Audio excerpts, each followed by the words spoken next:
सभी को नमस्कार। मैं डॉक्टर कैलाश आज रिव्यू करूंगा राधा कृष्णन पिल्लई जो ऑथर हैं उनके द्वारा लिखी हुई इस बुक का।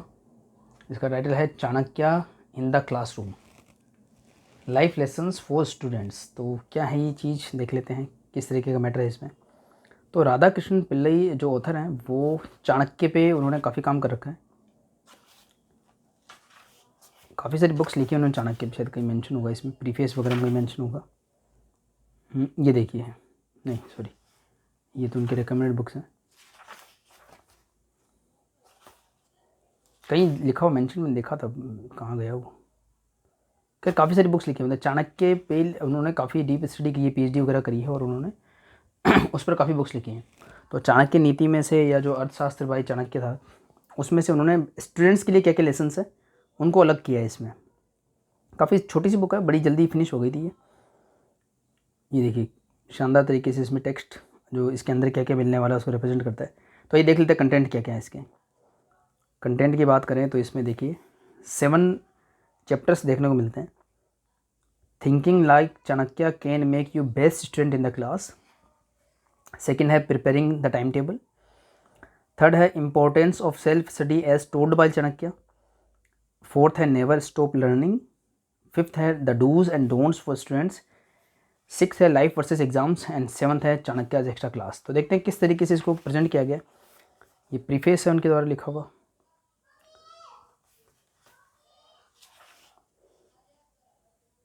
खैर वो बुक्स मेंशन होगी तो मैं बताऊंगा आपको। इंट्रोडक्शन, इसमें एक 2 स्टूडेंट्स की स्टोरी दी हुई, छोटी सी एक फिक्शनल स्टोरी है, काफ़ी इंटरेस्टिंग स्टोरी, छोटी सी है, मतलब 2 स्टूडेंट्स की स्टोरी है, अमर और दीप करके हैं। उनमें से एक जो है स्पोर्ट्स में अच्छे होते हैं, शायद अमर होंगे, और दीप मतलब कि दीपक हैं वो स्टडी में अच्छे होते हैं। तो फ्री टाइम में जो अमर हमेशा प्लेग्राउंड में मिलते हैं और दीप जो है वो लाइब्रेरी में मिलता है, और दोनों ही आगे जा कर के कोलेब्रेशन से कोई स्टार्टअप शुरू करते हैं, काफ़ी सक्सेसफुल रहते हैं। तो उसमें ये एक उनके साथ में एक और स्टूडेंट पढ़ती थी, तो वो फिर बाद में जर्नलिस्ट बनती है, तो वो उन पर रिसर्च करना शुरू करती है कि उसने ऐसा क्या किया, दोनों ने ऐसा क्या चीज़ अप्लाई करी जिससे वो इतना अच्छा बिजनेस वगैरह बना पाए। तो उन्होंने दोनों का ही था, वो चाणक्य नीति को फॉलो करते थे। इस तरीके से स्टोरी शुरू होती है, और सिंपली आप इसको स्किप भी कर सकते हैं, स्किप करना चाहें तो, और ये चैप्टर वाइज आप इसको पढ़ सकते हैं। तो पहला जैसे हमने मेंशन किया था थिंकिंग लाइक चाणक्य, तो इसे बता रखा है चाणक्य जो काफ़ी फेमस रहे हैं, चंद्रगुप्त मौर्य के गुरु थे वो, तो वो किस तरीके से उनकी तरह सोचा जा सकता है वो इसमें बताया गया थोड़ा सा। ये देखिए, तो इस जो चैप्टर को सब चैप्टर्स में डिवाइड किया गया है, 5 पार्ट इसके बना दिए गए हैं। The importance of logical thinking first, second scientific thinking, third reasoning, fourth है स्ट्रेटेजिक थिंकिंग एंड फिफ्थ है क्रिटिकल थिंकिंग। अब इसको स्टूडेंट लाइफ में 11-12 के जो स्टूडेंट है या 9 to 12 के, वो कैसे अप्लाई कर सकते हैं, उस रेफरेंस में इसमें वो उसको डिस्कस किया गया बहुत अच्छे से। मतलब काफ़ी इंटरेस्टिंग लगी, मतलब काफ़ी ग्रिपिंग इसकी लगी मुझे नरेशन, तो इसलिए मैं इसको आज ही शायद 1-1.5 घंटे में फिनिश कर पाया पूरी बुक को, बड़ी जल्दी फिनिश हो गई है। और सेकंड है स्ट्रेटेजिक थिंकिंग। तो स्ट्रेटेजी क्या होती है पहले ये बता रखा है, देन स्ट्रेटेजिक थिंकिंग क्या होती है और फिर उसको स्टूडेंट लाइफ में किस तरीके से अप्लाई कर सकते हैं, पूरी तरीके से रेलेवेंट है 11-12 के स्टूडेंट्स के लिए। और टाइमिंग भी अभी काफ़ी अच्छा है, फिलहाल एग्जाम्स का टाइम आने वाला है, आ ही गया है समझो। फिफ्थ है इंपॉर्टेंस ऑफ क्रिटिकल थिंकिंग, वो पूरा बता रखा। फिर बाद में एक चैप्टर जब एंड होता है तो उसकी समरी बता रखी है, आप देख सकते हैं। देखिए, pray for your teacher and fellow students, ये चीज़ इसमें डिस्कस किया गया था। To be a good student you should know right thinking. Now onwards don't worry about your studies but think about your studies. इसमें खैर वो एक चैप्टर में सब चैप्टर पता लगेगा आपको, वरी और थिंकिंग में क्या डिफरेंस है। कोई भी चीज़ के बारे में वरी करते हैं तो टाइम वेस्ट होता है और हम उस एक जगह स्टक हो जाते हैं और उसका कोई समाधान नहीं निकलता है। बट अगर उसी के बारे में हम क्रिटिकल सोचते हैं तो फिर काफ़ी सारी पॉसिबिलिटी निकल के आती हैं, वो चीज़ इसमें है। तो think about your studies but never worry. 5 aspects of thinking, importance of logic, science, reason, strategy and critical thinking. आनविक्षिकी, ये एक वर्ड यहाँ पे भी दिख रहा था, तो उसका भी इन्होंने मतलब समझा रखा है यहाँ पे। If you understand it you will never know failure. ठीक है, अब इसके बाद में ये कुछ क्वेश्चन एक्सरसाइज दे रखी है स्टूडेंट्स के लिए। अगर उनकी पर्सनल बुक हो तो इसको यूज़ कर सकते हैं। फिलहाल मैंने ये लाइब्रेरी से इशू कराई है, और अगर बच्चे भी लाइब्रेरी से इशू कराते हैं तो इसको यूज़ नहीं करना चाहिए ताकि बुक ख़राब ना हो। तो इनकी ये भी, इनका भी काफ़ी योगदान रहा कि मैं जल्दी बुक को फिनिश कर पाया, ये 3-4 पेज पढ़ने नहीं पड़े इस वजह से। तो नेक्स्ट है प्रिपेयरिंग टाइम टेबल। तो किस तरीके से टाइम टेबल प्रिपेयर किया था, क्या क्या है इसमें थोड़ा, क्योंकि चाणक्य की बात हो रही है तो आप उस समय की किंग वगैरह की बात हो रही है, तो इसमें लिखा है कि किंग के बनाए हुए रूल्स को सब फॉलो करते हैं, बट किंग भी सेल्फ डिसिप्लिन को फॉलो करता है। इस तरीके का नरेशन दिया हुआ है, तो उसको क्या जरूरत पड़ती है सेल्फ डिसिप्लिन को फॉलो करने की, और अगर किंग जो है वो सेल्फ डिसिप्लिन को फॉलो ना करे तो फिर उसको कौन रोकने वाला है। तो इसमें काफ़ी चीज़ें बताई गई है कि अगर सेल्फ डिसिप्लिन को किंग फॉलो ना करे तो वो किंग की पोजीशन में रहेगा ही, बड़ी जल्दी उसको हटा दिया जाएगा। तो ये सारा इसमें अच्छे से मतलब बहुत इंटरेस्टिंगली बताया गया है, पहले बताया गया देन फिर उसको अप्लाई कैसे किया जा सकता है स्टूडेंट लाइफ में। तो ये देखिए लेटेस्ट नो, इसमें एक अच्छी बात है, हर चीज़ को पॉइंट बाय पॉइंट करके समझाया गया, फिर बाद में समरी दी गई है, तो बड़ा ग्रिप बनी रहती है, मतलब आप इस टेक्स्ट में गुम नहीं हो जाते हो, ग्रिप बनी रहती है कि हम क्या पढ़ रहे हैं। तो ये नेक्स्ट सब टॉपिक्स ये हैं, देखिए how to prepare best time table, what importance do leader give to time management, what does a leader's time table look like, preparation planning execution of a perfect time table, hindrances in executing the perfect time table, मतलब कोई भी time table perfect होता नहीं है, जो आपके लिए काम करे वही परफेक्ट होता है। तो इस तरीके से डिस्कस किया गया है छोटा, और किस तरीके से प्रिपेयर कर सकते हो, और हिंड्रेंसेस तो आएंगे। इवन सिंपल सा है कि 25% आप जो भी प्लानिंग करते हो, अपने डे की प्लानिंग करो, चाहे मंथ की प्लानिंग करो, चाहे वीक की प्लानिंग करो, 25% आपको स्पेयर टाइम उसमें रखना ही पड़ता है डिस्टर्बेंसेस के लिए। वो डिस्टर्बेंस कौन कौन से हो सकते हैं आप खुद समझ सकते हो। आपका व्हीकल पंचर हो गया, व्हीकल में कोई नुकसान हो गया, लाइट चली गई, बीच में आपको बीमारी आ गई, एकदम से अर्जेंट कोई काम आ गया, तो ये होता है। तो उस समय अगर आप बहुत ज़्यादा टाइट टाइम टेबल बना लेते हो, बहुत ज़्यादा प्लान कर लेते हो, तो उसमें फिर इरिटेशन होती है, फिर काम भी करते हैं। तो वो भी एक इंपॉर्टेंट थिंग इसमें बताइए। अगेन फिर पूरा की समरी है आपके सामने, उसमें क्या क्या मेंशन किया गया है वो देखिए। Time management is the key to success, sleepless student just like leaders should study every day, prepare the best time table, keep your time table flexible, वो मैंने डिस्टर्बेंस वाला जो बताएगा। नेक्स्ट ये वो मेरी फेवरेट एक्सरसाइज है जिससे ये जल्दी ख़त्म हो गई बुक। चैप्टर नंबर 3 है इंपॉर्टेंस ऑफ सेल्फ स्टडी, बहुत इंपॉर्टेंस है, मतलब अगर मैं मेरी स्टूडेंट लाइफ की बात करूँ, हालांकि इस बात को काफ़ी समय बीत चुका है, 2004 में मैंने एग्ज़ाम दिया था क्लास 12 का, तो ईयर 2000 से लेकर 2004 तक का टाइम था मेरा 9 to 12 का। बट तब मैं उस बात को अगर मैं अभी आज याद करता हूँ तो सेल्फ स्टडी ही वो चीज़ है जिसने मुझे बचाया था फेल होने से, to be very true. No tuition no classes, self study का बहुत रोल रहा है इसमें। अगेन उसी कंटेम्प्रेरी चीज़ों को डिस्कस किया गया, किंग वगैरह का देखा ना, स्टडी ऑफ स्क्रिप्चर्स, ये रहा, listening to teachers, self reflection, discipline, honesty, time management, self restraint, listening to one self, never stop learning and never losing focus, एक एक करके फिर इनको डिस्कस किया गया है विद एग्जाम्पल साथ। तो बहुत ही इंटरेस्टिंग नरेशन है, मतलब आपको बोरिंग नहीं लगेगा ये। और फाइनली इसकी समरी दी गई होगी, listen to teachers, discuss with seniors, self study. इसमें ना ये जो भी है आप डिस्कशन टीचर के साथ में हो, सीनियर के साथ में हो, आपके कोलीग्स के साथ में हो, या क्लासमेट साथ में हो, जूनियर, वो डिस्कशन होना चाहिए, वो पॉइंट जो आपके एग्ज़ाम के लिए काम के हैं। अदर चीज़ों पे डिस्कशन गॉसिप की कैटेगरी में आ जाता है। Self study, being alone versus being lonely, being alone एक बहुत फैंटास्टिक चीज़ हो सकती है अगर आपको पता है कि आपके टाइम का क्या यूज़ करना है। Self discipline and self resistant, power of focus and concentration, ये तो आपको पता ही होगा कि साइंस जो क्लास 7 साइंस में मैं पढ़ाता हूँ तो उसमें लेंस का जब कॉन्वेक्स लेंस की बात होती है या कॉनकेव मिरर की, तो सनराइज को फोकस करके हम पेपर को बर्न कर सकते हैं। मतलब फोकस का एक छोटा सा एग्जांपल है कि सनराइज जो हमेशा बढ़ती रहती है पर कभी भी पेपर नहीं बर्न हुआ होगा, अगर फोकस कर दिया तो तुरंत हम पेपर बर्न कर सकते हैं। 4th चैप्टर है नेवर स्टॉप लर्निंग, इसमें एक वो भी एग्जाम्पल दे रखा है कि स्टूडेंट ने पूछा था कि लर्निंग को हम कब रोक सकते हैं, तो उन्होंने बताया व्हेन यू डाई, शायद इस पर कहीं होगा, देखिए with a notice smile he answered when you die, मतलब हम लर्निंग को रोक कभी नहीं सकते। खैर ये कुछ टॉपिक्स हैं इसमें। Think like a teacher, think, ये बहुत इंटरेस्टिंग चीज़ है। जब भी आप एग्ज़ाम की तैयारी करते हैं, बोर्ड स्पेशली बोर्ड एग्जाम्स की, तो आप एक बार खुद टीचर बन के देखिए, बनना बड़ा ईजी है। आपके जब भी क्लास टेस्ट वगैरह होता है तो खुद एक बार अपनी कॉपी को चेक करने की कोशिश कीजिए, तो उससे आपको पूरा क्लियर हो जाएगा कि आपको जो जो प्रॉब्लम्स आएंगे कॉपी को चेक करने में, या अपने फ्रेंड की कॉपी चेक कीजिए, आप ऑटोमेटिकली समझ पाएंगे कि अपने आंसर स्क्रिप्ट को किस तरीके से ऑर्गेनाइज करना है। खैर think like a teacher, look outside your interest area. कई बार क्या होता है कि कोई स्टूडेंट है उसको फिजिक्स में इंटरेस्ट है तो वो फिजिक्स भी पढ़े जा रहा है, किसी को बायोलॉजी में इंटरेस्ट तो बायोलॉजी पढ़े जा रहा है, उसमें मास्टर बन गया, किसी को केमिस्ट्री में इंटरेस्ट है। लेकिन एक look outside your interest area, interest area में ही पूरा टाइम इन्वेस्ट करने से सिर्फ एक बहुत ज़्यादा नैरोली हमारी जो मास्टरी हो जाती है। तो एटलीस्ट अगर हम क्लास 11 12 की बात करें तो अपने सब्जेक्ट्स की बात हो रही है फिलहाल। ये develop a hobby, create something, तो क्रिएट समथिंग मतलब कुछ हम अभी फ़िलहाल तो पॉसिबल नहीं होगा एग्जाम टाइम्स में, मतलब कुछ भी काम करते हैं यार, हम एक कोई हमने एक दरवाज़ा चूज़ कर लिया कि इसको कलर करना है, तो उसमें क्या क्या प्रोसेस होती है, मान लो उसका जंग उतारना है, देन प्राइमर लगाना है, देन कलर लगाना है, टेबल कैसे बनती है, कुछ भी है ना, कोई create something meaningful. Travel to new place, be unknown in a new place, मतलब न्यू प्लेस जाकर के आप बिल्कुल अपनी आइडेंटिटी भूल करके उसको ढूंढने में जाइए। Be curious, meet all friends, write something. तो कुछ चीज़ें हैं, इनको डिस्कस किया गया है step by step. Think like a teacher काफ़ी इंटरेस्टिंग इसका मुझे लगा। मैं कई बार स्टूडेंट्स को बोलता हूँ, नहीं समझ पाते इस बात को।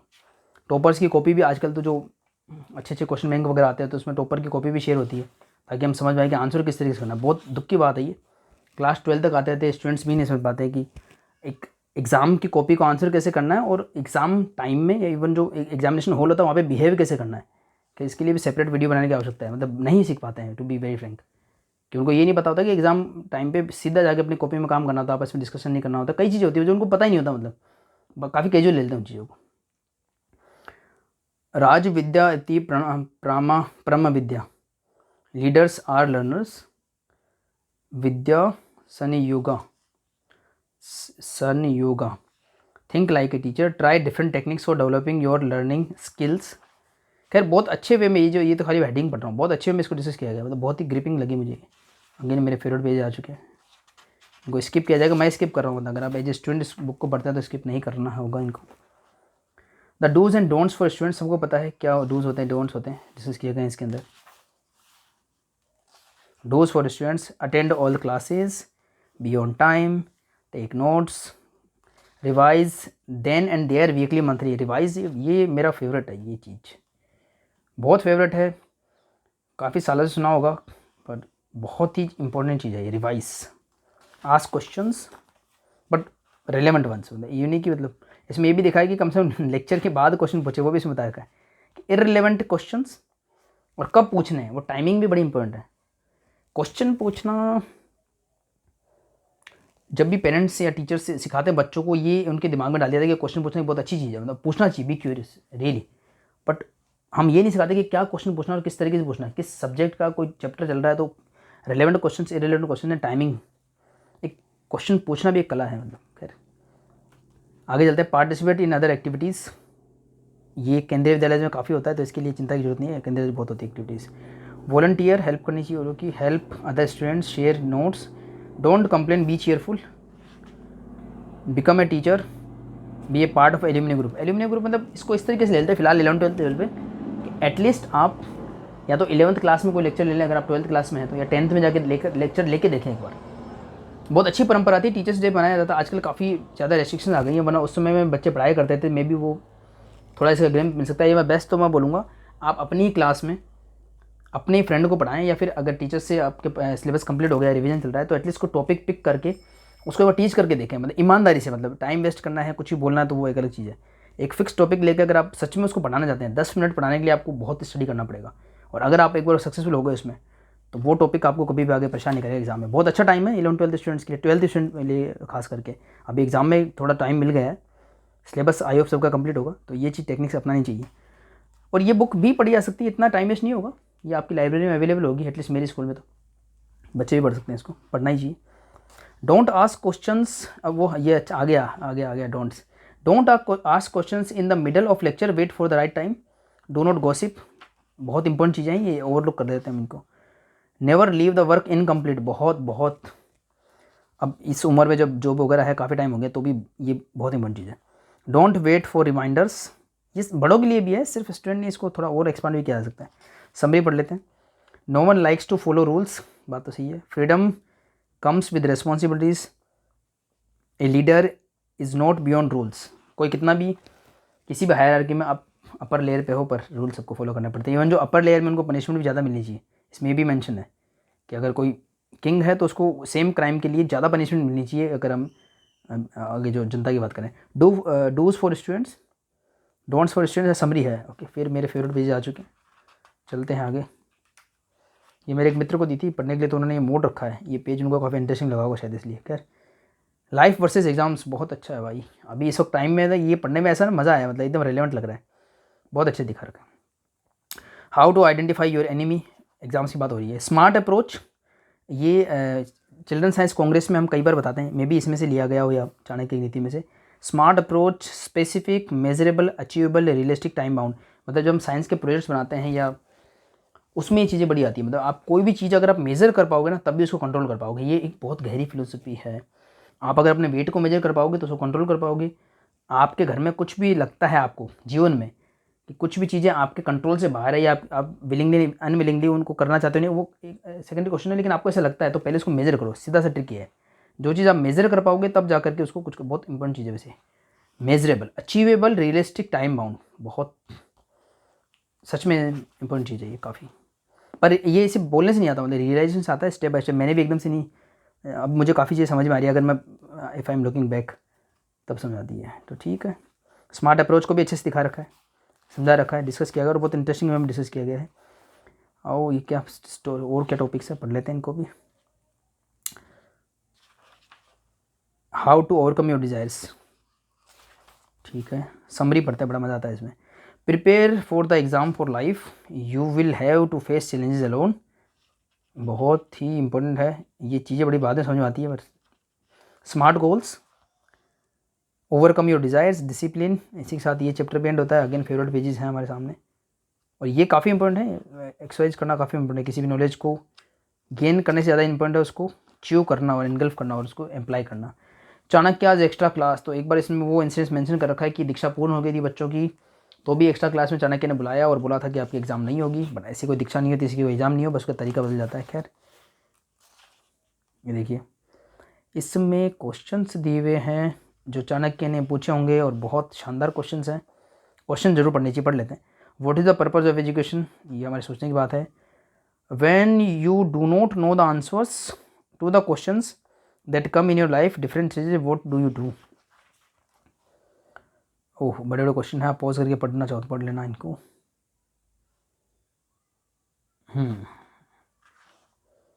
ओह काफ़ी क्वेश्चन हैं। हाँ ये, how does an ordinary student become an extra ordinary student, ये ऐसा कई बार होता है। कई बार के स्टूडेंट लाइफ में लेवल लग जाते हैं कि ये वाला ऑर्डिनरी स्टूडेंट है, एक्स्ट्रा ऑर्डिनरी है। पर अगर सेल्फ रिलेशन हो तो एक्स्ट्रा दूसरे काफ़ी मिरेकल्स हो जाते हैं लाइफ में। What should be the final aim of student be, खैर फिलहाल चिंता की बात नहीं, अगर आप 11th-12th बोर्ड के जो एग्जाम दे रहे हैं तो आपको पता होना चाहिए आपका एम क्या है। What are the activities of a leader, क्योंकि ये क्वेश्चन चाणक्य ने पूछे थे, उस समय उनके स्टूडेंट के अलग अलग एम होंगे, फिलहाल आपका एम बिल्कुल फिक्स है। How does a student overcome fear, बहुत इंपॉर्टेंट है।